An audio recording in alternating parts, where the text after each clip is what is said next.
Tiffany Cornilia Haddish, born December 3, 1979, is an American stand-up comedian and actress.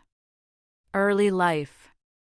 Tiffany Cornilia Haddish was born and raised in South Central Los Angeles, California. Her father, Tiffany Haddish, was an Eritrean Jew. Her mother, Leola, was an African-American small business owner from a Jehovah's Witness family. After Haddish's father left when she was 3 years old, her mother remarried and had Haddish's 2 half-sisters and 2 half-brothers. Tiffany's sister, Jasmine English, placed 7th in the TV show Claim to Fame, being voted out on August 15, 2022.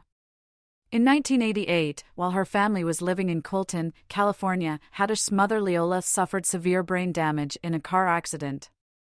It was believed to have caused Leola's schizophrenia. Haddish said her mother became quick-tempered, abusive and violent. Haddish, then 9 years old and the oldest of 5 siblings, became the family's primary caregiver.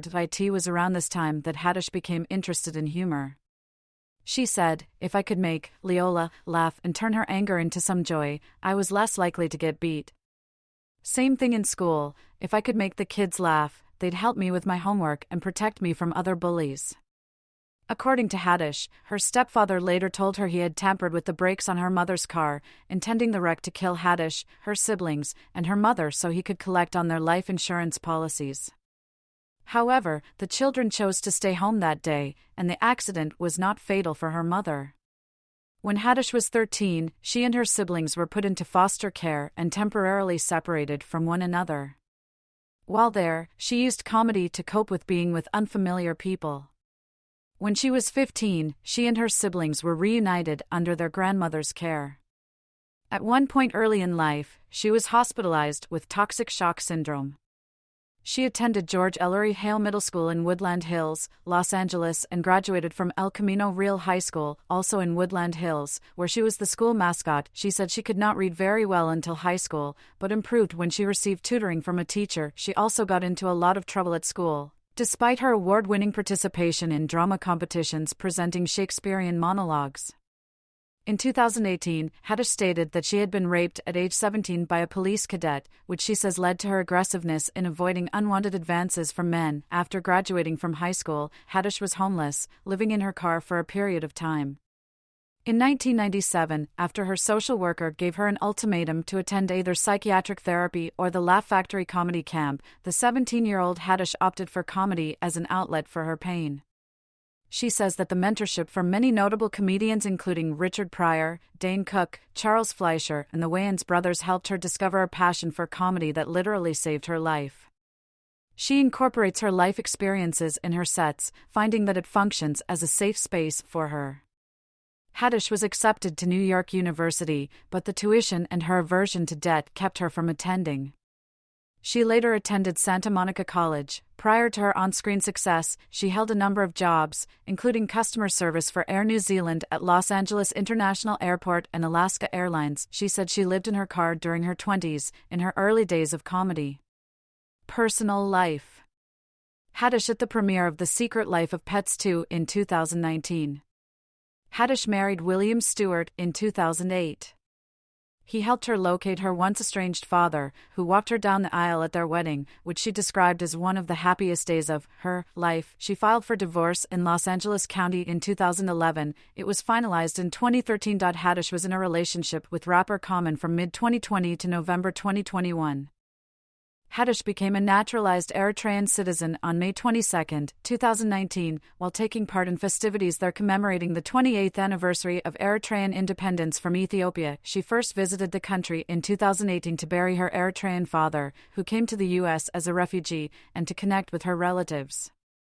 Haddish has been criticized for her support of Eritrean President Isaias Afwerki, who has been the head of the country since its independence. In 2017, Haddish revealed that she had briefly dabbled in Scientology. Haddish, whose late father was Jewish, had her bat mitzvah ceremony in December 2019 at the age of 40. The ceremony was conducted by Reform Rabbi Susan Silverman, sister of comedian Sarah Silverman. Also attending was comedian Billy Crystal, who had given Haddish close personal support and encouragement regarding her conversion to Judaism. Career. 2006 to 2017, breakthrough with Girls Trip. Haddish's first break was a spot on the comedy competition Bill Bellamy's Who's Got Jokes? She has appeared on such shows as Chelsea Lately, That's So Raven, My Name Is Earl, It's Always Sunny in Philadelphia, The Underground, Nick Cannon's Short Circuits, At Midnight, Just Jordan, In the Motherhood, Def Comedy Jam, Reality Bites Back in New Girl, and has starred in movies including Meet the Spartans and Janky Promoters. In 2013, she had a recurring role on Real Husbands of Hollywood. In 2014, she was cast in the Oprah Winfrey Network drama series If Loving You Is Wrong. She left after the first season for a regular role on the NBC sitcom The Carmichael Show, where she starred as Nikisha, the semi-estranged wife of Bobby Carmichael, Lil Rel Howery, for 3 seasons. In 2016, she co-starred opposite Jordan Peele and Keegan-Michael Key in the comedy film Keanu in the role of High C.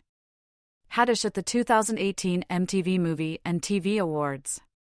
In 2017, Haddish starred alongside Regina Hall, Jada Pinkett Smith and Queen Latifah in the comedy film Girls Trip. It received widely positive reviews from critics, attaining an approval rating of 91% on Rotten Tomatoes and a generally favorable reviews score of 71 out of 100 from Metacritic. Haddish was acclaimed for her performance as the loud happy-go-lucky Dina, with several critics likening her breakthrough to that of Melissa McCarthy. Katie Walsh of the Chicago Tribune proclaimed that this is Haddish's movie and will make her a star. It's clear from the moment she hits the screen. Further, Girls Trip grossed over $140 million worldwide against its production budget of $20 million to become the highest-grossing comedy film of 2017. In 2021, Haddish's performance was included on The New Yorker's list of the best film performances of the 21st century. The author of the list, Richard Brody, wrote that, where most comedians, even improvising, appear to create a persona, Haddish imbues her work with the force of her own experience. If the 17-minute speech that she gave at the New York Film Critics Circle banquet in 2018 had been released as a film, it would have made my list, too. Both it and her performance in Girls Trip, as great as they are, only hint at the power of her inventive imagination. In August 2017, Haddish's stand-up comedy special, Tiffany Haddish, She Ready?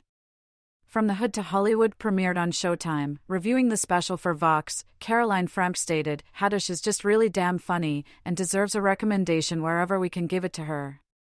She unleashes hilarious, filthy, and even moving anecdotes to tell the story of her life to this point, without anything holding her back. At long last, Haddish also co-hosted the BET game show Face Value with Dion Cole.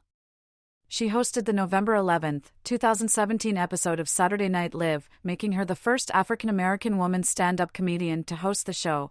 It won her the Primetime Emmy Award for Outstanding Guest Actress in a Comedy Series. Her memoir, The Last Black Unicorn, written with Tucker Max, was released in December 2017 by Simon & Schuster and debuted at number 15 on the New York Times bestseller list. 2018, present, Night School and other roles. Beginning in 2018, Haddish starred opposite Tracy Morgan in the TBS sitcom The Last OG, her first lead in a sitcom. Her 2018 film roles include a supporting part in Uncle Drew, and a lead role, opposite Kevin Hart, in the comedy Night School, reuniting with Girls Trip director Malcolm D. Lee. In parallel, she starred in the Tyler Perry movie Nobody's Fool with Tyka Sumpter, Omari Hardwick, Mehcad Brooks, Amber Riley and Whoopi Goldberg. The film received mixed reviews from critics and grossed over $33 million worldwide. In 2018, Haddish signed a first-look deal with HBO and was named one of the 100 most influential people in the world by Time magazine. In the same year, The Hollywood Reporter listed her among the 100 most powerful people in entertainment, and again in 2019. In 2019, Haddish voiced Queen Whatever Wannabe in the Lego Movie 2, the second part, Daisy in The Secret Life of Pets 2, and Tuka on the Netflix animated sitcom Tuka and Birdie, which premiered in May, also that year. ABC revived Kids Say the Darndest Things with Haddish as host and producer. It premiered on October 6 as part of a 3-hour family-oriented block of programming. In August 2019, Netflix premiered her new comedy special, Tiffany Haddish Presents, They Ready? In each episode, Haddish introduced one of her favorite stand-up comedians in order to give them mainstream exposure. The series included stand-up sets from Chant Wayans, April Macy, Tracy Ashley, Ida Rodriguez, Flame Monroe, and Marlo Williams. In 2020, Haddish starred in Like a Boss, the first studio comedy film of the 2020s, for Paramount Pictures, co-starring with Rose Byrne and Salma Hayek. Haddish was asked to host the 2021 Grammy Awards pre-telecast premiere ceremony, but turned down the request after the Recording Academy said she had to pay her own way. She explained that the Academy would not cover her hair, makeup, or wardrobe for the 3-hour-long event, commenting, "All of that would have to come out of my pocket. I don't know if this might mean I might not get nominated ever again, but I think it's disrespectful. It's like a guy asking you on a date, but telling you that you have to pay for it." She won the 2021 Grammy Award for Best Comedy Album for Black Mitzvah, with the news being broken to her in the middle of a taping of Kids Say the Darndest Things. From 2021 to 2022, Haddish voiced Lady K, the head of a recording studio, in the animated series Karma's World. Foster care activism. Haddish partnered with Living Advantage, a non-profit organization that focuses on the welfare of foster youth, for her suitcase drive for foster youth, where she collected suitcases in which foster youth can keep their belongings. She volunteers at the Laugh Factory Comedy Camp. Her She Ready Foundation also helps foster care programs. Legal issues. DUI arrests. On January 14, 2022, Haddish was arrested in Peachtree City, Georgia, on a charge of DUI, as police suspected she was under the influence of marijuana. Around 4 a.m., police received a 911 call of a driver who had fallen asleep behind the wheel on Highway 74. Police located Haddish, driving the vehicle described to the 911 operator, as she was attempting to pull into the driveway of a residence in an Atlanta suburb. She was booked at Fayette County Jail and later released the same day on a $1,666 bond. At the time, Haddish was in the area to take part in filming for Haunted Mansion. On November 24, 2023, Haddish was arrested for a second alleged DUI. The arrest came after the Beverly Hills Police Department received a call at 5:45 a.m. of a woman unresponsive at the wheel on Beverly Drive. Child sexual abuse allegation. On August 30, 2022, Haddish and fellow comedian Aries Spears were sued for alleged grooming and sexual abuse of 2 minors. According to the lawsuit, the children were recruited to film several comedy skits and were asked to perform sexually suggestive content. Tiffany Haddish's attorney, Andrew Bretler, released a statement saying the lawsuit had no merit. Haddish responded in an Instagram post stating that she deeply regretted agreeing to act in a skit that she said was meant to be comedic but was not funny at all. Several weeks later, Jane Doe filed to have the charge against both Haddish and Spears dismissed with prejudice, stating, "My family and I have known Tiffany Haddish for many years, and we now know that she would never harm me or my brother or help anyone else do anything that could harm us. We wish Tiffany the best and are glad that we can all put this behind us."